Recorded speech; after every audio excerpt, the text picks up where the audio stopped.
High, welcome to my new vlog. संघर्षाची story part 5. आपण आज पार्ट 5वा स्टार्ट करतोय.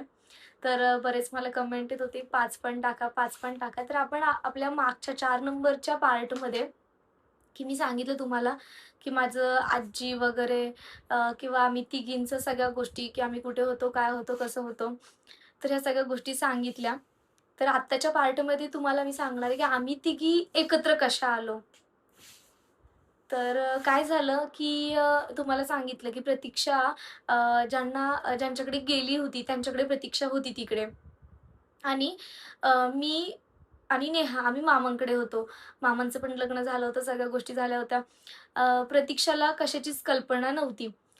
अ, आणि प्रतीक्षा ज्यांच्याकडे होती त्या लोक म्हणजे त्यावेळेस काय असं कॉन्टॅक्ट वगैरे असं जास्त होत नव्हतं, तर त्याच्यामुळे जास्त काही नाही. आणि त्यावेळेस सायमल्टेनियसली अशा गोष्टी चालू होत्या, की आम्हाला हॉस्टेलला टाकायचं सुद्धा प्रोसेस चालू होती. आता बघा बरेचदा असं होतं, की मला नाही माहिती आमचं हॉस्टेलला ॲडमिशन नक्की कोणी केलेलं आहे. आता हा म्हणतो मी केलंय, तो म्हणतो मी केले. आता ज्यानी केले त्यानी केले. पण देवाच्या कृपेने आम्हाला हॉस्टेल इतकं चांगलं मिळाले आणि पहिली गोष्ट म्हणजे आम्ही इतक्या लहान होतो ना, तर आम्हाला हॉस्टेलला कोणी घ्यायलाच रेडी होत नव्हतं. तर त्याच्यामध्ये आम्हाला एक हॉस्टेल मिळालं आणि ते हॉस्टेल म्हणजे आमचं डॉक्टर अरुणिता पे आहेत आमच्या इकडचेच म्हसवंडीचे. ते माझे चुलत मावस-मामाच लागतात. तर त्यांच्या हॉस्टेलमध्ये फायनली आमचं ॲडमिशन झालं होतं. तर नेहा इतकी लहान होती, की तिचं ॲडमिशन नाही झालं त्या वर्षी. तर फर्स्ट इयरला फक्त मी आणि प्रतीक्षाच हॉस्टेलमध्ये गेलेलो. 1 वर्ष नेहाला थांबायला लागलं. तिचं एज फर्स्टसाठी भरल्यावरती मग तिचं ॲडमिशन केलं गेलं.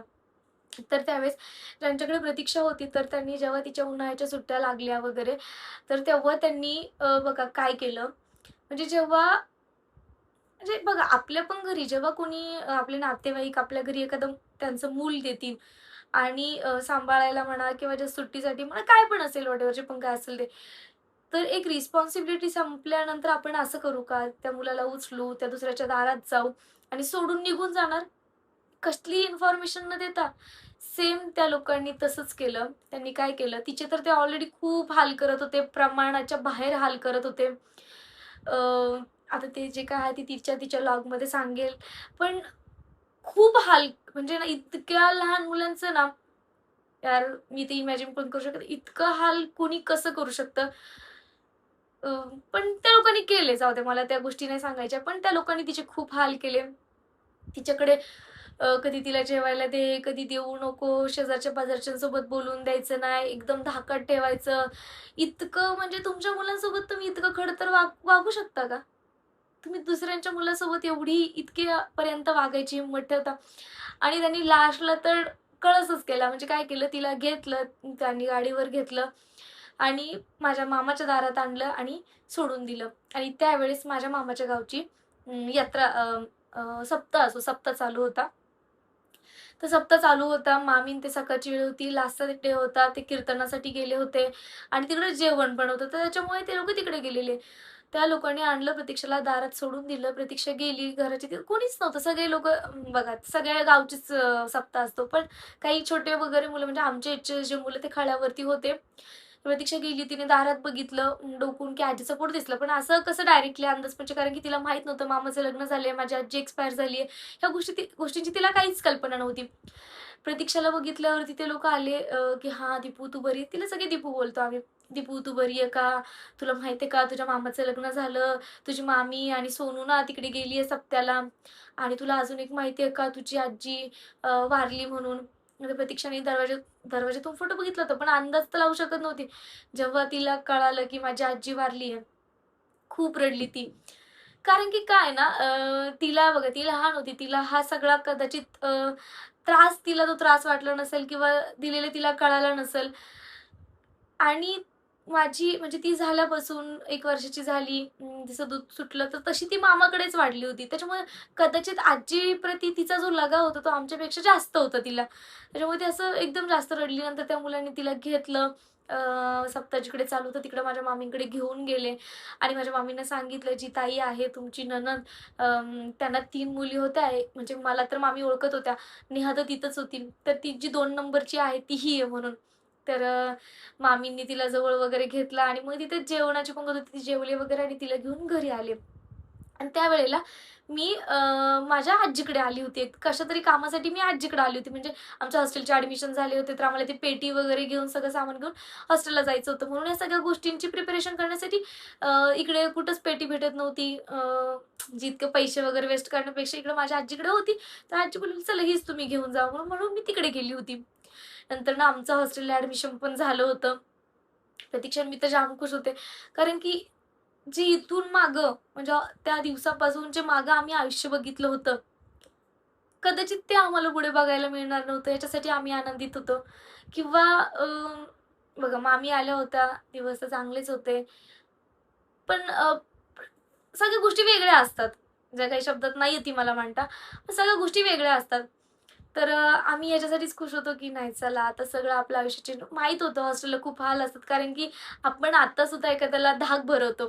"ए, तू ऐकत नाही? तुला हॉस्टेललाच टाकते. थांब मग तुला कळेल तिकडे गेल्यावर काय असतंय." नाही का म्हणजे असंच आम्हाला पण त्या गोष्टी सगळ्या माहिती होत्या. पण ऑप्शन नव्हता. कारण की मागचे दिवस खूप खडतर बघितले होते. निदान पुढं चांगलं होणार आहे काहीतरी ह्या दृष्टिकोनाने आम्ही हॅपी होतो. खूप हॅपी होतो. म्हणजे आम्ही खूप 1 दिवस गेला, हां, आता 8च दिवस राहिले, परत 1 दिवस गेला, आता 5 असे आम्ही वाट बघत होतो हॉस्टेलला जायची. शेवटी 10 जून म्हणजे आमची शाळा 15 जूनला चालू होणार होती. आम्ही 10 जूनला आम्हाला हॉस्टेलला बोलावलं गेलं होतं. जे नवीन ॲडमिशन होते त्यांना 4-5 दिवस अगोदरच बोलावलं गेलं होतं. आम्ही गेलो, आम्हाला हॉस्टेल दाखवलं. तर तिथे आम्ही संगमनेरमध्ये गणेश नगर म्हणून एक एरिया आहे. तिथं पहिलं आमचं हॉस्टेल होतं. तर तिथे आमचं ॲडमिशन झालं होतं. तिथे आम्ही गेलो. पहिले गेले-गेले आमचे नाव, एंट्री वगैरे सगळं घेतलं. नंतर आम्ही गेले-गेले तिथे आमच्या एक आवसक मॅडम होत्या. त्या म्हणतात, "वॉव! किती क्यूट मुली आहेत यार." त्यांनी आमचं इतकं छान म्हणजे ना इथून मागे आमचं कौतुक कोणीच केलं नव्हतं. कौतुकाची थाप द्यायला पण कोणी नव्हतं. फक्त याची त्याची ताणे, याची त्याचं वाईट बोलणं, वाईट साईड बोलणं. म्हणजे बघा, मी आत्तापर्यंतच्या लॉगमध्ये ना तुम्हाला लिटरली मी चांगल्याच गोष्टी एक्सप्लेन केल्यात. मी चांगल्याच गोष्टी शेअर केल्यात तुमच्यासोबत. ह्याच्यापेक्षा पण खूप वाईट लोकं वागलेत आमच्यासोबत. जी की ना कोणी ऐकण्याच्या पण पलीकडे आहे. म्हणजे ते किती घाण लेव्हलपर्यंत जाऊन वगैरे. पण ना हे सांगणं किंवा जगाची रीतच तशीच. जेव्हा आपल्या पाठी कोणी नसतं ना, तेव्हा आपल्या जगामध्ये कोणीच नसतं. कोणी म्हणजे कोणीच नसतं. आणि ह्या गोष्टीचा फायदा म्हणजे लोकं फायदा आपल्याला प्रत्येक टप्प्यावरती घेतात. कुठेच कोणीच घ्यायचं सोडत नसतं. आणि याच्यामध्ये फक्त आपणच आपल्याला सावरायचं असतं. आपलंच आपलं प्रोटेक्शन आपण स्वतः करायचं असतं. हॉस्टेलला गेल्यावर ती एक गोष्ट चांगली होती, की तिथे आम्हाला वाईट नजरेने बघणारं कोणी नव्हतं किंवा बघा आपण आजकाल दुनियेमध्ये काय-काय ऐकतो, ह्या सगळ्या गोष्टींमधून आम्ही तिथे खूप सेफ होणार होतो. तर आम्ही तिथे गेलो, आमचं छान ॲडमिशन झालं होतं, सगळ्या गोष्टी आणि हॉस्टेलमध्ये बाकीचं पण मुलींचं ॲडमिशन होत होतं आणि ज्या बाकीच्या मुली होत्या त्याच्यामध्ये ना बऱ्यापैकी असं होतं, की काही मुलींना आई आहे, काही मुलींना वडील आहे, काही मुलींना आई-वडील पण आहे. पण त्यांचे एज्युकेशनचे प्रॉब्लेम होत आहे. म्हणजे काहींचं स्कूलच दूर आहे. काही लोकं आज इथे राहतात, उद्या तिकडे राहतात. तर असे ज्यांना एका ठिकाणी सोय नसते राहण्याची, तर असे असे लोकं होते. म्हणजे अशा मुली होत्या काही. काहींची सावत्र काहींना अशा नाही का बऱ्याच काहींचे सगळं आहे तर घरची परिस्थिती नाजूक. आम्ही अशा हॉस्टेलला 3-4च मुली होते, की आमचे म्हणजे 5-6च मुली होते, की आम्हाला फक्त टोटली आई-वडील नव्हते. अशा आम्ही 4-5-6 जणीच होतो. बाकी सगळ्यांना आई-वडील होते. तर ते मुलं इतके रडायचे, की त्यांना इतके हाल होणार, इतकं काय-काय होणार. म्हणजे जीवाच्या आकांताने, की नका आम्हाला इथं सोडू नका. आणि मॅडम तेव्हा सगळ्यांना बोलायच्या, "प्रतिमा, प्रतीक्षा इकडे या. बघा या मुली किती छान आहे. तुम्हाला छान वाटते ना इथे? सगळं व्यवस्थित मिळते ना?" म्हणजे ना आम्हाला इतकं छान आणि आम्हाला पण खरंच खूप छान वाटलेलं किंवा वाटायचं तेव्हा. तर अशा सगळ्या गोष्टी आणि माहिती आहे हॉस्टेलमध्ये ना सगळ्या मुलांना पॅरेंट्स भेटायला यायचे. म्हणजे एका महिन्याच्या महिन्यात यायचेत. असं काही ते असं स्ट्रिक्ट नव्हतं जास्त काय. यायचे ते जेव्हा कोणाला पॅरेंट्सला वाटेल, काही मुलींच्या आठवड्यालाच यायचे, जिचं वय येते. ज्यांचे खूपच दूर येते महिन्यातून एकदा यायचे. आले की भरमसाठ खाऊ घेऊन येणार त्यांना त्यांना सगळ्यांना डब्बा घेऊन येणार घरून. पण प्रतीक्षा आणि मी आम्ही दोघे अशा होतो ना, की आमच्याकडे म्हणजे काय झालेलं पहिल्या वर्षी, की नेहाचं ॲडमिशन झालं नव्हतं, तिचं वय बसत नव्हतं. तर तेव्हा आम्ही दोघी पण खूप छोट्या होत्या. आमचं ॲडमिशन झालं होतं. पण तेव्हा माझ्या आत्यांनी त्यांच्या मोठ्या मुलीचं ॲडमिशन आमच्यासोबत केलं होतं संगमनेरलाच. म्हणजे त्याच हॉस्टेलवर. ती 8वी होती, आम्ही 3री होतो. प्रतीक्षाची सेकंड त्या लोकांकडे झाली होती. त्याच्यामुळे दीक्षाचं ॲडमिशन तिकडे आधी केलं होतं, त्याच्यामुळे तिची सेकंड झाली होती. माझे 2 वर्षाचा गॅप पडला होता. माझी सेकंड कंप्लीट होती आणि माझी थर्ड हाफ राहिली होती. तर मग आमचं दोघींचं पण ॲडमिशन थर्डपासून आम्ही कंटिन्यू म्हणजे मी प्रतीक्षा पूर्ण कॉलेज होईपर्यंत आमचं सेमच ॲडमिशन होतं. म्हणजे third, fourth, 5th, 6th, 7th असं आमचं सगळ्यांचं दोघींचं ॲडमिशन सोबत झालेलं. तर हॉस्टेलचे दिवस असे होते की चांगलेच होते, वाईट तर काय नव्हते. पण बघा, जेव्हा पहिले कमी ॲडमिशन होते तेव्हा ठीक होतं सगळं. नंतर ॲडमिशन वाढले, मुलं वाढले, तेव्हा ते काही नवीन सांगायची गरज नाही तुम्हाला. हॉस्टेलचं जेवण कसं असतं, काय असतं. हॉस्टेलला 12ही सगळे महिने थंड पाण्यानेच अंघोळ करायला लागते. पण आम्ही याच्यासाठी खुश होतो, की आम्हाला तिथे चांगलं जेवण मिळणार, चांगले रोज आम्ही आमचे स्वच्छ कपडे घालणार, आमच्या डोक्याला तेल लावायला मिळणार, आम्ही साबणाने अंघोळ करणार, आम्ही आमचे कपडे चांगले स्वच्छ धुवून घालू शकतो. म्हणजे ना 2 टाईमाचं चांगलं खाऊ शकतो, की निदान चांगलं बघा म्हणजे ते कसं असू दे, पण चांगलं, एकदम फ्रेश. की आंबलेलं काहीतरी भाकरीच्या तुकड्यांचं वाटण करून किंवा 8-8 दिवसाचं शिळं पाकं, बुरी आलेलं हे हे तर खायला आम्हाला लागणार नव्हतं. याचा आम्हाला तेव्हा जास्त आनंद झालेला. आणि तेव्हा सगळ्या मुलींचे ना असे पॅरेंट्स भेटायला यायचे. माझी पण आत्याची मुलगी तिथं होती. माझी आत्या पण यायची तेव्हा. पण काय व्हायचं ती मोठी होती आणि आम्ही प्रायमरीला होतो. म्हणजे थर्डला ॲडमिशन झालेलं. तर त्याच्यामुळे काय व्हायचं की आमचं स्कूल जे होतं ते पहिले यायचे म्हणजे सकाळी 7 ते 12-12:30 पर्यंत असायचं आणि माझ्या आत्याच्या मुलीचं स्कूल जे होतं तिचं 12:30 ते संध्याकाळी 5:30 पर्यंत असायचं. त्याच्यामुळे आत्या मग आल्या ना तर तिकडे तिला भेटायला जायच्या. कधी-कधी आम्ही असेल तर आम्हाला इकडे भेटायच्या. पण कधी-कधी नव्हतं येत त्यांना पॉसिबल. त्या कधी काही कामानिमित्त आल्या तर मग तिला भेटून वगैरे जायच्या. पण बऱ्याच वेळेला असं व्हायचं ना की आम्हाला बघा मला मम्मी नव्हते, पप्पा नव्हते. माझी आजी होती मुकी आजी. तर ती आम्हाला यायची. कोणी येऊ नाही येऊ, ती आठवणीने आम्हाला भेटायला यायची. तिने खूप केलं यार आमच्यासाठी. म्हणजे ना, मला ते मी तुम्हाला कधी ना ते शब्दात पण एक्सप्लेन नाही करू शकत. म्हणजे मला त्या गोष्टी ना सांगते ना, तिने खूप हाल काढले पहिल्यापासून. म्हणजे अ, तिची पण मी तुम्हाला एक स्टोरी सांगेल तिची. पण तिने खूप प्रमाणाच्या पेक्षा तिचे हाल आणि माहिती ती एका गोष्टीचं मला सगळ्यात जास्त वाईट वाटतं, की तिच्या अजून पण तीच सगळी सिच्युएशन आहे. एक तर तिच्या काही गोष्टींमुळे म्हणा, सगळ्या गोष्टींमुळे तिच्या अजून पण ती सिच्युएशन आहे. तर तेव्हा हॉस्टेलमध्ये आम्हाला जास्त कोणी भेटायला यायचं नाही. माझे मामा यायचे आणि माझी आत्या यायची. सगळ्या मुलींचे जेव्हा पॅरेंट्स यायचे, त्यांची मम्मी यायची, पप्पा यायचे, त्यांना असे जवळ घेऊन बसायचे. त्यांना अंजारायचे, गोंजारायचे, त्यांना खाऊ घेऊन द्यायचे. मला वाटायचं तेव्हा, की यार माझी पण मम्मी-पप्पा असते कदाचित तर एक तर हे दिवस नसते, पण आता कदाचित आली पण असते. तर किती छान! आपल्याला पण इतकं जवळ मायेने घेणारं कोणीतरी असतं. अ, आम्हाला बघा हॉस्टेलमध्ये ना असे पण दिवस होते ना, की कधी-कधी एक-एक गोष्ट खूप दिवस अ, मा हट्ट हट्ट तर कोणाकडे करू शकत नव्हतो. आपण कसं आत्याकडे मी कशी मागणार आहे? तुम्ही मला हेच घेऊन द्या, तुम्ही मला तेच घेऊन द्या. माझे आई-बाबा असते तर मी हट्ट केला असता. माझ्या मामांकडे कसं मी हट्ट करणार आहे? नव्हते करू शकत हट्ट. तर तेव्हा आम्हाला हॉस्टेलला माझ्या आत्यांनी त्यांच्या मुलांचे जे जुने दप्तर होते ते आम्हाला दिले होते. नोटबुक्स वगैरे जे होते ते स्कूलने हॉस्टेलमधून आम्हाला दिले गेले होते. अशा सगळ्या गोष्टी इकडून-तिकडून अशा सबमिट करून म्हणजे असं जमा करून आमच्याकडे आल्या होत्या. आमचं तिसरीचं जे इयर होतं ते माझं अ, गेलं. आम्ही 4थीला गेलो. हॉस्टेलमध्ये पण खूप म्हणजे पॉलिटिक्स असतं. जे जुने मुलं आहेत त्यांचं ऐकणार, नवीन मुलांचं ऐकणार नाही. असं खूप गोष्टींचा असा सामना तिथे तेव्हा असं त्या गोष्टींचं खूप इरिटेट व्हायचं, की कुठे येऊन फसलोय? कसं हे सगळं? नको यार हे कोण कधी-कधी हॉस्टेलमध्ये पण आपल्याला मार खायला लागतो, कामं पण करायला लागतात. खूप कामं करायला लागतात. रूममेट्समध्ये भांडणं होतात. अ, त्यांच्यामध्ये पॉलिटिक्स चालतं. आणि तेव्हा ना तेच आयुष्य आपलं म्हणजे कसं आपण एका अंड्यात असतो आणि त्या अंड्यातलंच आयुष्य खूप म्हणजे वेगळं वाटतं, वेगळ्या पद्धतीने वाटायचं. तर असं व्हायचं की पहिलं आम्हाला पहिली एक सुट्टी लागलेली की रक्षाबंधनची. म्हणजे काय झालं आम्ही जून महिन्यात स्कूलला गेलो, हॉस्टेलला गेलो आणि मला वाटतं ऑगस्ट वगैरे 1-1.5 महिन्याने लगेचच रक्षाबंधन आलेलं. सगळ्या मुलींना अशा म्हणजे मला तो दिवस इतका लक्षात आहे ना चांगला. प्रत्येक जण आपापल्या पॅरेंट्सची वाट बघत होतो. प्रत्येक जण. सकाळच्या म्हणजे सांगते 7 वाजेपासून जे पोरी काही नाश्ता करून बसल्या, तर वाट बघत होत्या बॅग बिग भरून, की माझी मम्मी येईल, माझे पप्पा येतील, माझे हे येतील, ते येतील. असे सगळे वाट बघत होते. आणि माहितीये त्या दिवशी ना मला सगळ्यात जास्त वाईट वाटलेलं, आम्ही संध्याकाळपर्यंत हॉस्टेलमध्ये होतो माहितीये. आम्हाला घ्यायला कोणीच नव्हतं आलं.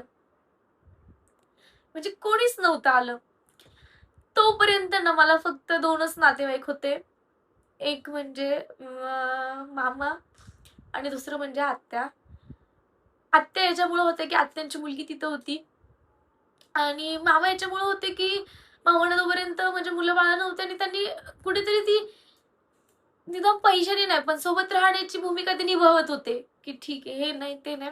तर ते निभावत होते. आणि सगळे मुलं निघून गेले.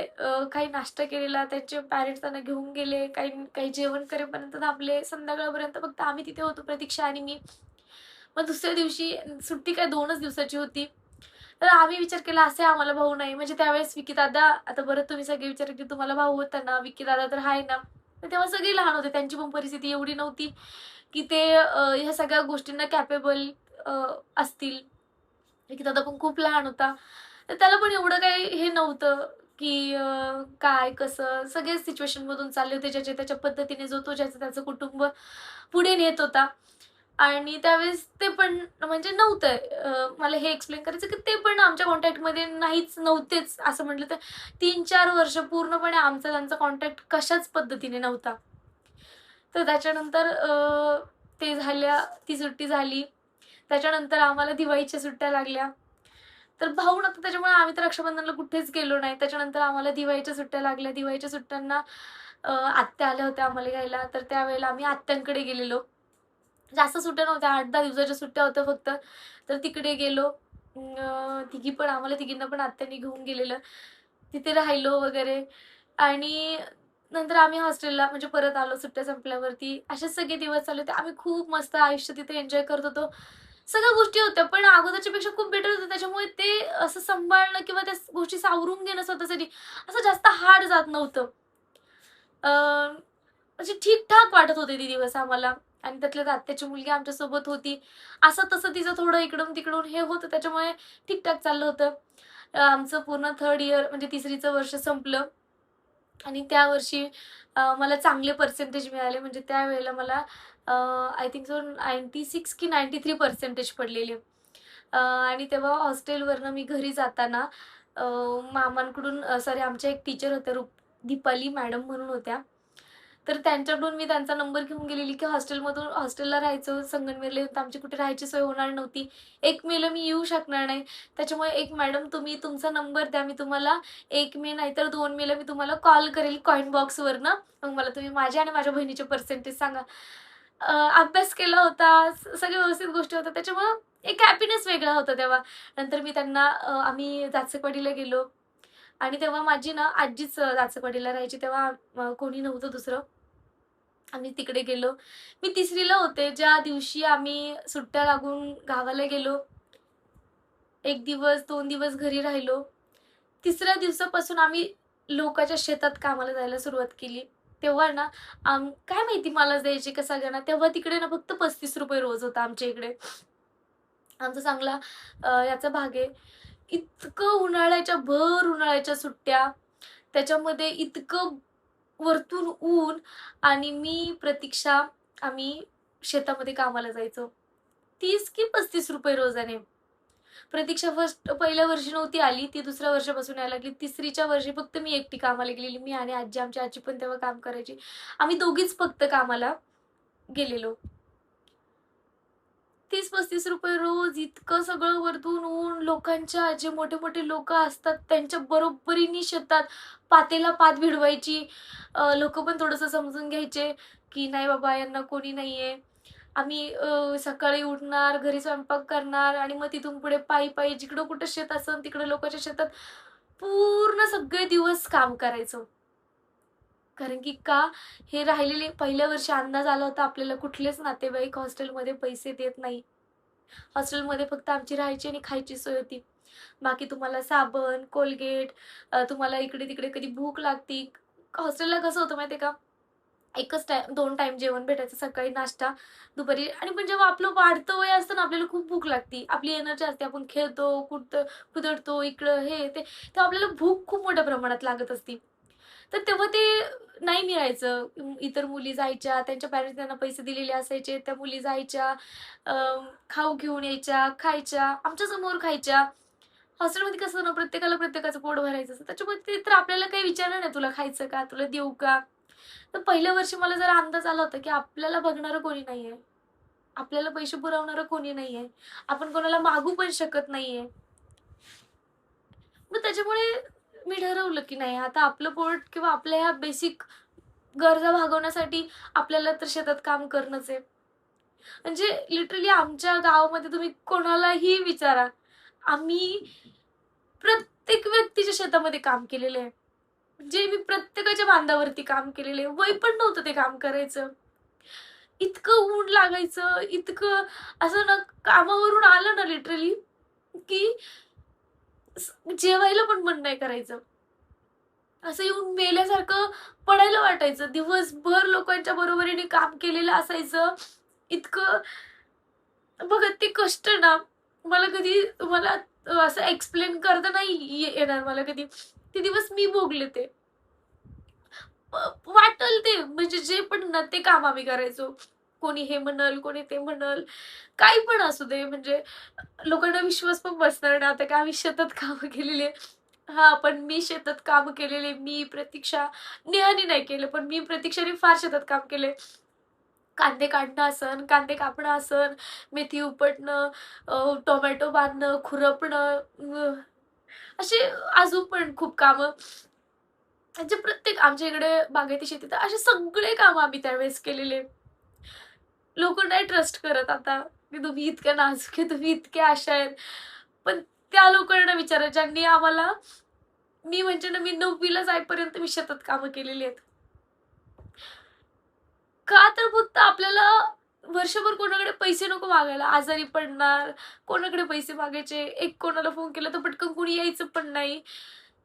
बघा फक्त आज तुम्हाला मुलं आहेत. किती खर्च लागतो? खूप खर्च लागतो. ह्या सगळ्या खर्चाच्या म्हणजे खर्च मायनस करून आम्ही जगलेलो आहे.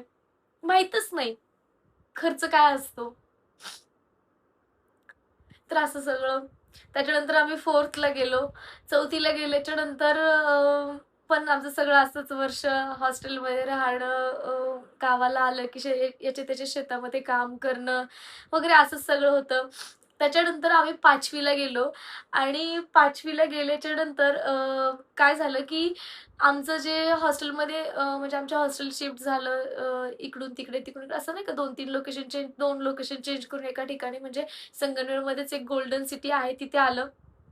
आणि तिथे आल्याच्या नंतर ना, असं झालं की हॉस्टेलमध्ये मुलींची संख्या वाढली. म्हणजे जवळपास 300च्या आसपास मुली. म्हणजे जेव्हा आधी होतं तेव्हा 50-60 एवढ्याच मुली. त्यातल्या काही घरी असायच्या, काही इकडं, काही तिकडं. अशा ॲव्हरेज 45-50 मुली नेहमी हॉस्टेलमध्ये असायच्या. तेव्हा सगळ्या गोष्टी एकदम ओके होत्या. नंतर 300 मुली जेव्हा हॉस्टेलमध्ये आल्या, तर सगळ्याच गोष्टींचा प्रॉब्लेम म्हणजे स्कूलचे ॲडमिशन्स वगैरे. जेव्हा मी 5वीला गेले, तर मी पी.जे. आंभरे पाटीलमध्ये शाळा शिकत होते आणि सडनली आमचं ॲडमिशन कुठे केलं त्याच्यानंतर, 5वी नंतर. तर ह्या सगळ्या गोष्टी मी तुम्हाला नंतरच्या व्लॉगमध्ये सांगेल. आजच्यासाठी इतकंच बास. तर कसा वाटला माझा हा पण व्लॉग मला कमेंटमध्ये नक्की सांगा. आपल्या चॅनलला सबस्क्राईब करा आणि लाईक करा, कमेंट करा आणि चॅनल ग्रो करायला तुम्हीच हेल्प करा. तर चलो, बाय बाय.